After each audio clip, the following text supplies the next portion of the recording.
Brought you bye independence. कण कण में स्वाद, कण कण में भारत। आम आदमी पार्टी के राज्यसभा सांसद संजय सिंह हैं हमारे साथ बातचीत करने के लिए। हिंडनबर्ग के खुलासे के बाद सियासी बवाल मचा हुआ है। खुद आप लगातार ये मामला उठा रहे थे पिछले कई बारों से। अब क्या मांग कर रही है आम आदमी पार्टी? देखिए, पहले दिन से मैं कह रहा हूं कि हिंडनबर्ग के मामले में जेपीसी बनाओ और तभी इसकी जांच संभव है। क्योंकि जब देश के प्रधानमंत्री खुद अडानी को बचाने में लगे हुए हैं, जब देश के प्रधानमंत्री एक एक संस्थाएं उनके नाम पे नीलाम करने में लगे हुए हैं, एयरपोर्ट अडानी को, पोर्ट अडानी को, रेल अडानी को, सेल अडानी को, कोयला अडानी को, गैस अडानी को, बिजली अडानी को, पानी अडानी को, तो कौन जांच करेगा उनकी? आपको पता है, जब ये रिपोर्ट आई थी, इस देश के लोगों का 8.5 लाख करोड़ रुपए शेयर मार्केट में डूब गया। 8.5 लाख करोड़ रुपए इस देश की जनता की गाढ़ी कमाई का पैसा, वो अडानी का पैसा नहीं है। और कैसे उसके दाम बढ़ाए गए थे, ये पूरा फैक्ट्स हिंडनबर्ग की रिपोर्ट में सामने आया गया।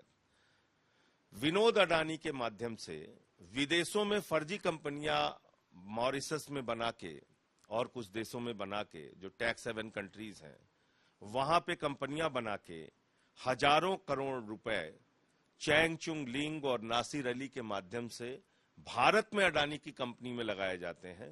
भारत के अंदर अडानी की कंपनी को एक कृत्रिम तरीके से कह लीजिए उसके दाम जो है बढ़ाए जाते हैं।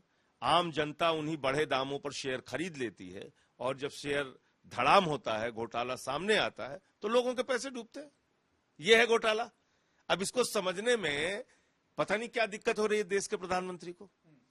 आप छोटे छोटे मामले में लोगों के लिए ईडी, सीबीआई सारी एजेंसी लगा देते हैं। इस बड़े भ्रष्टाचार के ऊपर देश के प्रधानमंत्री खामोश क्यों है? एक शब्द आज तक उन्होंने हिंडनबर्ग की रिपोर्ट पे कुछ बोला। और मैं तो 6 महीने जेल गया इसी के कारण, क्योंकि मैंने प्रधानमंत्री के सामने नारा लगाया था, मोदी अडानी भाई भाई देश बेच के खाई मलाई। मुझे तो 6 महीने जेल की सजा इसी अडानी और हिंडनबर्ग के मामले को उठाने की वजह से हुई थी। आज क्या सामने आया है? सेबी की अध्यक्ष का पैसा खुद ही उन ऑफशोर फंड्स में लगा हुआ है, जहां पर की जांच करने की जिम्मेदारी सेबी को सुप्रीम कोर्ट ने दिया, किसी और ने नहीं, सुप्रीम कोर्ट ने। तो क्या सेबी के अध्यक्ष को सुप्रीम कोर्ट में नहीं बताना चाहिए था कि इन्हीं फंड्स में हमारे पैसे लगे हुए हैं? साथ ही सेबी की जो चेयरमैन है उन्होंने बयान जारी किया है और खंडन किया है इन तमाम आरोपों का। भाई, आरोप तो कागज के आधार पे है ना, मुंह से बोलने से क्या होगा? क्या वो इन कागजों को झुटला पाएंगी? क्या सेबी के अध्यक्ष, जो हमेशा से एक आईएएस अधिकारी या प्रशासनिक अधिकारी होता रहा भारतीय सेवा का, एक कॉर्पोरेट को क्यों बनाया गया, क्यों उनको बिठाया गया उस जगह पे, इसका जवाब दे पाएंगी? क्या वो ये जवाब दे पाएंगी कि जब सुप्रीम कोर्ट ने उनको जांच की जिम्मेदारी दी, सुप्रीम कोर्ट के जज भी बताते हैं किसी मामले में कि भाई हम रिक्यूज कर रहे हैं क्योंकि हमारा इस मामले से ये लेना देना है। आपने बताया कि हमारा अडानी के फंड्स में जो विदेशों में पैसे लगे हुए हैं मॉरिशस में, जिसकी आप जिम्मेदारी दे रहे हैं हमें जांच करने की, बताया? नहीं बताया। किस तरह के एक्शन की आप मांग कर रहे हैं? देखिए, ऐसा है कि जब तक इसमें जेपीसी नहीं बनेगी तब तक इसकी निष्पक्ष जांच नहीं हो सकती और देश के सामने सच्चाई नहीं आ पाएगी। सेबी चेयरमैन पे भी आप एक्शन की मांग? हटना चाहिए उनको बिल्कुल हटना चाहिए। उनको तो बनाया ही गलत था, तो हटना तो चाहिए ही। इसके अलावा दिल्ली के मुख्यमंत्री अरविंद केजरीवाल ने अब सुप्रीम कोर्ट का रुख किया है और जो चुनौती दी गई थी हाई कोर्ट में, वहां फैसला आया, राहत नहीं मिली। क्या उम्मीद है आपको सुप्रीम कोर्ट से? देखिए, सुप्रीम कोर्ट ईडी के मामले में जमानत दे चुका है और ये खुली आंखों से पूरे देश को दिख रहा है कि सीबीआई का मामला सिर्फ केजरीवाल जी को जेल में रखने के लिए बनाया गया है। तो अब इस मामले में भी जल्द ही उनको जमानत मिल जाएगी, केजरीवाल साहब बाहर आएंगे और हम लोग फिर मजबूती से आगे बढ़ेंगे। साथ ही बांग्लादेश में माइनॉरिटियों पर हमले की खबर आ रही है। आज भाजपा के जो एक नेता हैं, दिल्ली के विधायक भी हैं, वो भी हवन कर रहे हैं क्योंकि वहां पर इस तरह की घटनाएं हो रही हैं। क्या कहेंगे? देखिए, मैं सदन में उस दिन मौजूद था और भारत के विदेश मंत्री ने जब बांग्लादेश के मामले को लेकर सदन में बयान दिया पूरे देश के सामने सदन के सामने, तो हम लोगों से कहा गया कि विपक्ष को जिम्मेदारीपूर्ण रवैया दिखाना होगा, संवेदनशीलता दिखानी होगी। बहुत ही संवेदनशील विषय है, आप लोग इनसे कोई सवाल नहीं पूछेंगे। हमने उसका पालन किया।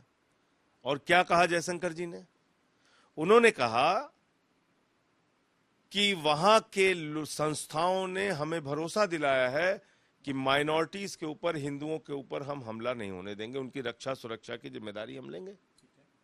आज अगर वहां की माइनॉरिटीज के ऊपर, हिंदुओं के ऊपर हमले हो रहे हैं, उनके घर जलाए जा रहे हैं, उनके साथ हिंसा हो रही है, दंगे फसाद हो रहे हैं, तो कौन जिम्मेदारी लेगा उसकी? भारत की सरकार क्यों नहीं बात करती?